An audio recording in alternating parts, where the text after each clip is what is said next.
Nous changeons de partie dans Jérémie. Vous avez peut-être senti que le tout premier chapitre dans Jérémie, c'était l'histoire de sa vocation, quelque chose qui était très personnel. Et puis ensuite, on a eu des oracles sur Juda et sur Israël qui étaient plus générales, assez impersonnels, et même si jamais ils sont rédigés au temps de Josias, qui vaut de toute époque et de tout temps. Mais maintenant, on va passer à quelque chose de plus historique, quelque chose aussi de plus personnel. On va plonger dans l'intimité de Jérémie. On va entrer dans les dialogues qu'il avait avec Dieu et que Dieu avait avec lui pour expliquer les prophéties qu'il lui envoie. On va voir aussi comment c'était reçu. On va voir les complots que Jérémie a commencé à subir. Parce que jusqu'auparavant, il n'était pas connu. Sauf que maintenant, il vient de faire son grand discours au temple de Jérusalem. Maintenant, il est fiché S par les services de sécurité du royaume de Juda. Des chapitres donc plus personnels. Le ton est différent, il commence à y avoir une ambiance de danger qui va s'installer et qui ne quittera plus ce livre. Jérémie chapitre 11.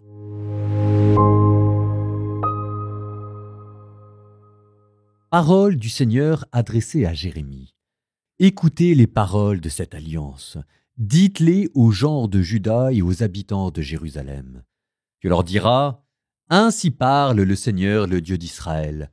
Maudit soit l'homme qui n'écoute pas les paroles de cette alliance, paroles que j'ai prescrites à vos pères le jour où je les fis sortir de la terre d'Égypte, cette fournaise à fondre le fer.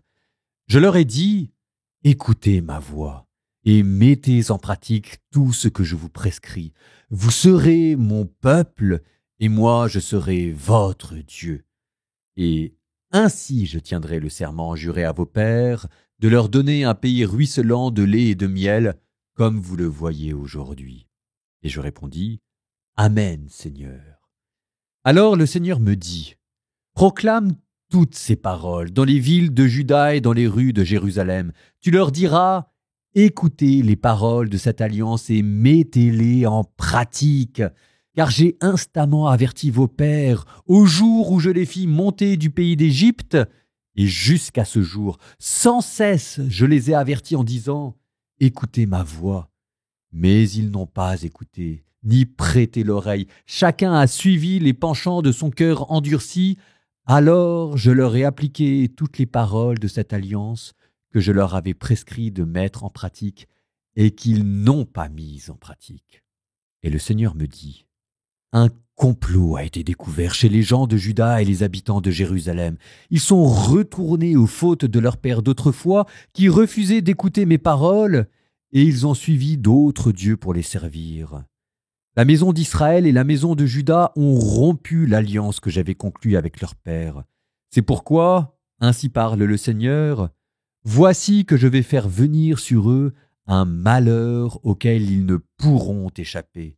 Ils crieront vers moi, et je ne les écouterai pas.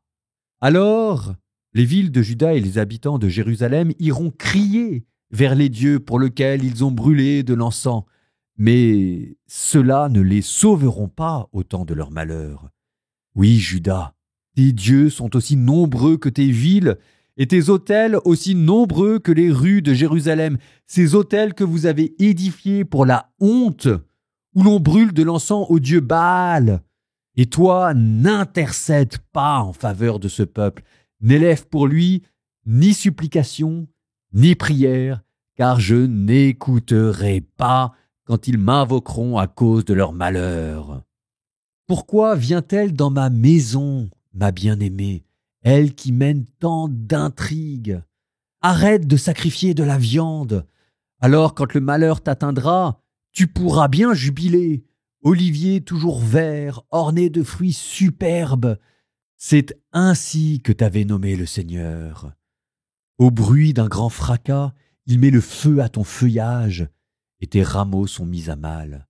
Et le Seigneur de l'univers, celui qui t'a planté, a proféré contre toi le malheur, à cause du mal que la maison d'Israël et la maison de Juda se sont faites à elles-mêmes, en brûlant pour m'offenser de l'encens au dieu Baal. Seigneur, tu m'as fait savoir et maintenant je sais. Tu m'as fait voir leurs manœuvres. Moi, j'étais comme un agneau docile qu'on emmène à l'abattoir, et je ne savais pas qu'il montait un complot contre moi. Il disait Coupons l'arbre à la racine, retranchons-le de la terre des vivants, afin qu'on oublie jusqu'à son nom. Seigneur de l'univers, toi qui juges avec justice, qui scrutes les reins et les cœurs, fais-moi voir la revanche que tu leur infligeras, car c'est à toi que j'ai remis ma cause. Oui, ainsi parle le Seigneur contre les gens d'Anatote qui en veulent à ta vie et qui disent « Ne prophétise pas au nom du Seigneur, sinon tu mourras de notre main. » Oui, ainsi parle le Seigneur de l'univers, je vais les châtier. Leurs jeunes gens mourront par l'épée, leurs fils et leurs filles mourront par la famine, il ne leur restera plus personne, car je fais venir le malheur sur les gens d'Anatote, l'année de leur châtiment. Je le reprends parce que, évidemment, on pense tout de suite à Jésus quand on entend ce verset. Moi, j'étais comme un agneau docile qu'on emmène à l'abattoir, et je ne savais pas qu'il montait un complot contre moi. Moi, je me dis que le prophète qui a peut-être le mieux décrit le mécanisme de la rédemption par la souffrance, c'est peut-être Isaïe, avec ce qu'on entendra plus tard, les chants du serviteur, mais celui qui a le plus ressemblé par sa vie à ce Messie souffrant, à ce Jésus à qui on a attenté des complots, c'est Jérémie. Quand je vous dis que Jérémie, c'est sous-coté. Alors, on reprend ensemble, parce qu'à la fois c'est Jésus et à la fois vous allez voir, c'est pas tout à fait Jésus. Le chapitre a commencé par un ton plus grave, parce qu'il commence à y avoir du danger. Ça commence très fort dès le début, vous avez entendu, c'est Dieu qui commence par maudire. Maudit soit l'homme qui n'écoute pas les paroles de cette alliance, et qui ensuite vous dit quelque chose de très curieux. Je ne sais pas si vous avez fait attention au verset 9. Et le Seigneur me dit, un complot a été découvert chez les gens de Juda et les habitants de Jérusalem. Ils sont retournés aux fautes de leur père d'autrefois qui refusaient d'écouter mes paroles et ils ont suivi d'autres dieux pour les servir. Dieu est en train de dire qu'il y a un complot qui est en train d'être fait contre lui. Jusqu'auparavant, l'idolâtrie était comparée à de l'adultère. Maintenant, ça commence à être comparé à un meurtre. Avant d'en vouloir à la vie du prophète Jérémie, on en veut d'abord à la vie de Dieu. Refuser de servir Dieu, c'est comme si on voulait le tuer. C'est quelque chose de très curieux, est-ce qu'on peut tuer Dieu, mais aussi de très nouveau. C'est le thème du meurtre divin, c'est le thème de la mort de Dieu qui vient de faire son apparition dans la Bible. Et c'est pas fini parce qu'il y a quelque chose d'autre d'encore plus étonnant qui arrive tout de suite dans la foulée, c'est que au complot qui est mené contre Dieu répond un autre complot qui est mené contre son prophète. Seigneur, tu m'as fait savoir et maintenant je sais, tu m'as fait voir leurs manœuvres. Moi, j'étais comme un agneau docile qu'on emmène à l'abattoir et je ne savais pas qu'il montait un complot contre moi. C'est quand même très étonnant de voir comment les deux se répondent tout de suite. Ne pas vouloir servir Dieu, c'est vouloir le tuer. Sauf que comme c'est pas possible de tuer Dieu, la haine qu'on éprouve contre lui va se reporter de manière exutoire sur ses prophètes et la mort des prophètes va devenir l'image de la mort de Dieu, par faire un complot contre ses prophètes. Alors, c'est peut-être juste 2 phrases au détour d'un oracle et d'une confession de Jérémie, et c'est pas encore bien explicité. N'empêche que c'est une étape dans la révélation de l'histoire du salut. C'est le thème de la mort de Dieu qui vient d'être introduit de 2 manières différentes par 2 portes d'entrée, le refus d'obéir à Dieu et la mort des prophètes, et ces 2 manières de tuer Dieu. Ce thème de la mort de Dieu, on n'a pas fini de le voir. Un jour, ça deviendra la grande porte du salut. Pour l'instant, on a vu que ces portes-là, c'est pas encore dans la douceur de l'évangile, parce que Jérémie et Dieu ne répondent pas encore par la miséricorde et le pardon des péchés. C'est pas Jésus en haut de la croix qui commence à demander pardon pour l'humanité, mais là, c'est plutôt Dieu qui dit à Jérémie, puisque c'est comme ça, n'intercède pas pour eux. Tu vas voir de quel bois je me chauffe. Et le Seigneur de l'univers, celui qui t'a planté, a proféré contre toi le malheur, à cause du mal que la maison d'Israël et la maison de Juda se sont faites à elles-mêmes, en brûlant pour m'offenser de l'encens au dieu Baal. On n'est pas dans la miséricorde, on est plutôt dans la colère. C'est le début de cette révélation qui un jour culminera sur la croix et qui pour l'instant se fait à travers les douleurs de l'apostasie d'un peuple et l'angoisse d'un prophète qui voit pour la première fois sa vie menacée. Nous terminons par une prière. Au nom du Père et du Fils et du Saint-Esprit. Amen.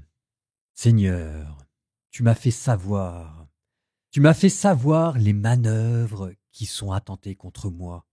Tu m'as montré comment les gens autour de moi voulaient ma perte quand j'essaye d'être chrétien, quand j'essaye de suivre ta parole, quand j'essaye d'annoncer et ta mort et ta résurrection. Tu vois les humiliations que j'ai au travail, mes amis qui se moquent de moi, les journaux qui font la risée de ma religion. Et moi, Seigneur, j'étais comme un agneau docile quand je suis devenu chrétien. Je ne savais pas tout cela. C'était pour faire le bien et pour t'aimer toi, la source des eaux vives, comme si on m'emmenait à l'abattoir. Je ne le savais pas en devenant chrétien qu'il y aurait tout ce complot contre moi. Seigneur Dieu de l'univers, toi qui juges avec justice, toi qui scrutes les reins et les cœurs, fais-moi voir la revanche que tu leur infligeras. Et que cette revanche, Seigneur, soit la suivante. Rends-moi heureux sur terre, plus heureux sur terre en te suivant toi, la source des eaux vives, que eux sur terre en faisant le mal.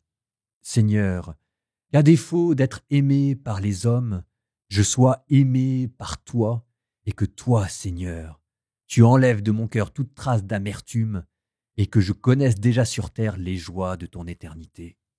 Rends-moi heureux, Seigneur, et cela me suffira comme vengeance.